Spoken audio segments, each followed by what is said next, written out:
Students, in today's lecture, we are going to see what is interleave memory. हम देखेंगे कि actually interleave memory होती क्या है, राइट? हम जानते हैं मेमोरी क्या होती है. Memory is a buffer, right? It is use to store data, right? Now we'll understand interleave memory. See, it is a technique for compensating the relative slow speed of DRM. ये एक technique है जिसके through हमारा जो drawback था dynamic RAM में हमने देखा था, उसको हम क्या कर सकते हैं, आउटकम कर सकते हैं. So what exactly happens in this technique, the main memory is divided into memory blanks which can be accessed individually without any dependency on other. हम जानते हैं कि भाई हमारे पास हम जानते हैं DRAM dynamic RAM, that is dynamic random access memory, right? उसमें जो ड्रॉबैक था स्लो स्लीप का, उसको आउटकम करने के लिए हमने इंटरलीव मेमोरी को इंट्रोड्यूस किया. और एक्चुअली इस टेक्निक में होता क्या है, what exactly happens in this technique. इस टेक्निक में क्या होता है, जो मेन मेमोरी होती है हमारी, उसे हम मेमोरी बैंक्स में डिवाइड कर देते हैं. और हर एक मेमोरी बैंक्स जो होता है वो इंडिपेंडेंट होता है and it does not depends on each other. और इसमें क्या होता है, एक मेमोरी जो है बैंक, वो दूसरे मेमोरी बैंक पे डिपेंड नहीं करता, right? For example, if you have 4 memory banks, हमने कंज्यूम करा कि लेट अस अज्यूम कि हमारे पास 4 मेमोरी बैंक्स हैं, राइट? सो 4-वे इंटरलीव मेमोरी, और else in other words you can say 4-वे इंटरलीव मेमोरी. सो बेसिकली हमारे पास 4 मेमोरी बैंक है, या फिर आप कह सकते हैं 4-वे इंटरलीव्ड है, विथ ईच कंटेनिंग 256 बाइट्स. और हर में कितने मेमोरी स्पेस है, 256 बाइट की. Then a block oriented scheme will assign virtual address of 255. Means अभी हमारा क्या होगा, अब मेमोरी है उसको एड्रेस भी देना पड़ेगा.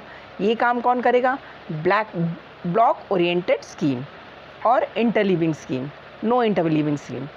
ठीक है, उसमें क्या होगा कि जो हमारे वर्चुअल एड्रेस है, हम असाइन करेंगे वर्चुअल एड्रेस 0 to 255. क्यों? क्योंकि हम जानते हैं हम मेमोरी की एड्रेसिंग कहाँ से शुरू करते हैं, 0 से शुरू करते हैं. और हर मेमोरी के पास कितने बाइट्स हैं, 256 बाइट है. तो हम जो ब्लॉक एड्रेस है ओरिएंटेड स्कीम में, हम जो वर्चुअल एड्रेस जो हम असाइन करेंगे वो हम कहाँ से करेंगे, 0 से शुरू करेंगे और 255 से करेंगे, टू फर्स्ट ब्लैंक. और फिर उसके बाद जो सेकेंड ब्लैंक है उसको हम क्या करेंगे, 256 से 511. अब आप समझ रहे हैं, हमने सबसे पहले हम हर ब्लॉक को कितना बाइट है, कितना बाइट कंटेन कर सकता है, 256. अब इसने हमने वर्चुअल एड्रेस असाइन किए. वर्चुअल एड्रेस हम फर्स्ट ब्लॉक को कैसे, बैंक को कैसे करेंगे, फर्स्ट बैंक को हम करेंगे 0 से लेकर 255 तक. ठीक है, हमने फर्स्ट ब्लैंक को. अब सेकेंड ब्लैंक में हम क्या करेंगे, सेकेंड ब्लैंक जो होगा वो 0 से शुरू नहीं होगा, it will not start from 0. Now it will start from 256. Means we are avoiding the same memory address because they are not dependent on each other, they are independent of each other. इसीलिए हम क्या कर रहे हैं, जो second memory हमारा blank है, second bank है, उसका जो एड्रेसिंग है वो हम कहाँ से शुरू कर रहे हैं, वहाँ से शुरू कर रहे हैं जहाँ से फर्स्ट बैंक का मेमोरी एड्रेस, वर्चुअल एड्रेस ख़त्म होता है. तो हमने देखा कि फर्स्ट बैंक का जो मेमोरी एड्रेस है जो स्टॉप हो रहा है 255 पे, इसीलिए हम सेकेंड बैंक का जो है मेमोरी एड्रेस 256 से, अब ऐड कर लीजिए इसमें 256 प्लस 255 इसमें ऐड करेंगे. किसमें ऐड करेंगे भाई, 256 जो बाइट होते हैं हम इसमें ऐड करेंगे 255 में, तो आ गया 511, राइट? तो ये हमारा हो गया सेकेंड ब्लैंक में. But in interleave memory the virtual address 0 will be at the first bank and 1 with the second memory bank and 2 with the third memory bank and so on. आप समझ रहे हैं अब क्या हो रहा है, इंटरलीव मेमोरी में क्या हो रहा है, जो वर्चुअल एड्रेस 0 हो रहा है वो किसके साथ है, फर्स्ट मेमोरी बैंक के साथ. दूसरा किससे हो रहा है, 1 with the second memory bank and 2 with the third memory bank and third with the fourth memory bank and then fourth with the first memory bank. So this is what they are interweaved, they are interleaved with each other. पहला शुरू हो रहा है 0 से, दूसरा शुरू हो रहा है हमारा फर्स्ट से, तीसरा शुरू हो रहा है हमारा सेकेंड से, और फोर्थ शुरू हो रहा है हमारा किससे, फर्स्ट से. So hence what is the advantage of doing so? The advantage of doing so is that CPU can access alternate section immediately without waiting for memory to be cached.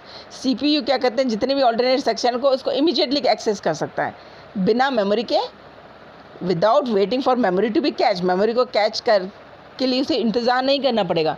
It need not to wait, इसे wait नहीं करना पड़ेगा कि भैया हमें memory catch करना है. बिना उसे कैच किए ही हम इमीडिएटली सेकंड एक्शन पे आ जाएंगे. और वो किसके हेल्प से हुआ?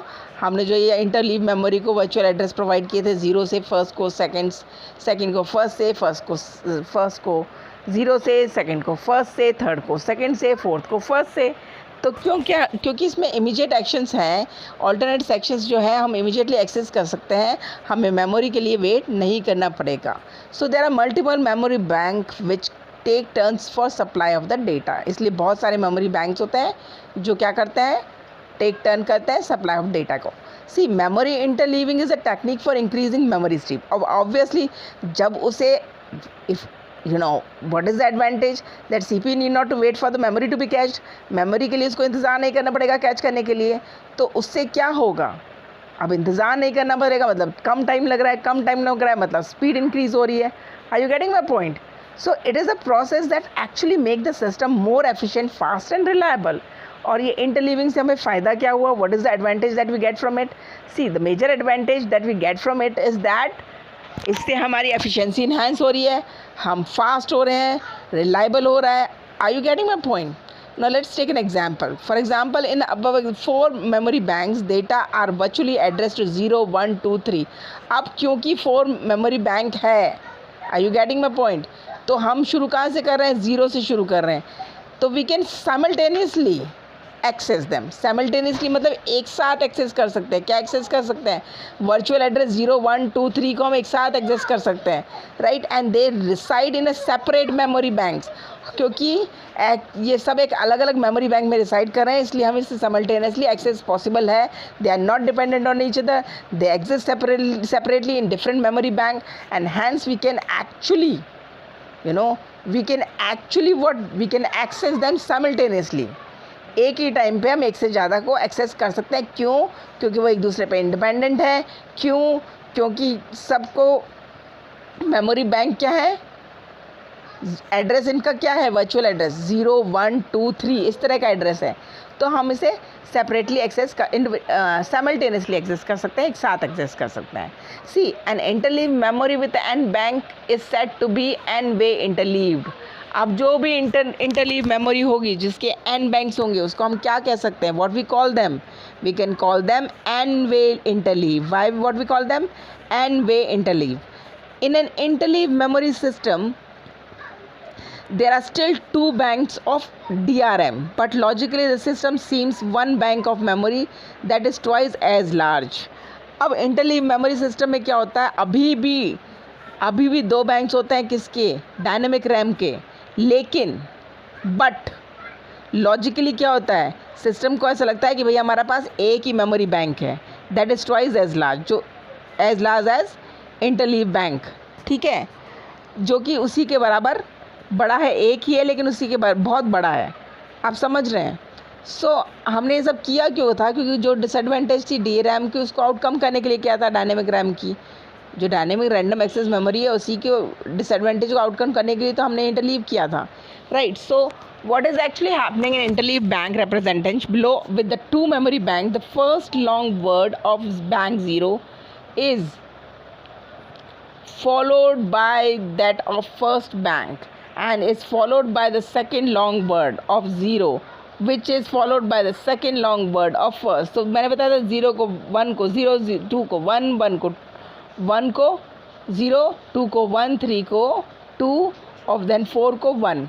So the figure shows that organization of 2 physical banks are no long words, and even though long words are logical banks are located in the physical bank 0 or odd words are located. So ये बता रहा है कि क्या इसकी advantage है, क्या disadvantage है. आई होप आपको ये क्लियर हो चुका होगा, राइट. तो हमने आज क्या समझा? हमने ये समझा कि इंटरलीव मेमोरी क्या होती है. उसके बाद हमने देखा कि जो डायनेमिक रैम था, जो डी रैम था हमारा डायनेमिक रैंडम एक्सेस मेमोरी, उसका जो हमारा ड्रॉबैक था, क्या ड्रॉबैक था उसका? Slow speed. उसको आउटकम करने के लिए हमने क्या इंट्रोड्यूस किया? Interleave memory. और इंटरलीव मेमोरी को इंट्रोड्यूस करने से हमें क्या फ़ायदा मिला? What is the advantage that we get from it? See, the advantage that we get from it was it is more efficient than DRAM, it is more fast than DRAM, it is more reliable than DRAM. और ये सब किससे हुआ? क्योंकि ये independent है, right? और क्योंकि हर बैंक को हम एक सेपरेट मेमोरी एड्रेस एलोकेट कर रहे हैं.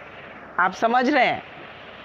Why we gain this, why it is more efficient, why it is fast, why it is reliable. क्योंकि इसको मेमोरी के लिए वेट नहीं करना पड़ता, उसको मेमोरी को कैच करने के लिए इमीडिएटली उसको दूसरा मिल जाता है, क्योंकि इसकी इंटरलीविंग ही इस तरह से की गई है कि इसको मेमोरी के लिए वेट नहीं करना पड़ता. It need not to wait for a memory to catch करने के लिए हमें मेमोरी की ज़रूरत नहीं होती है, उसको वेट करने की ज़रूरत नहीं होती है. हम साइमल्टेनियसली हैंडल कर सकते हैं, या फिर क्योंकि इंटरलीव होता है कि हम जानते हैं कि भाई 4 बैंक्स है, तो फर्स्ट बैंक को 0, सेकंड बैंक को 1, थर्ड को सेकंड एंड फोर्थ को थर्ड. तो इस तरह से ही हमारा क्या होता है, एक्सेस कर सकते हैं वर्चुअल मेमोरी में. I hope the concept of this interleave memory is clear to you, and still if you have any problem, please feel free to ask me. Thank you so very much.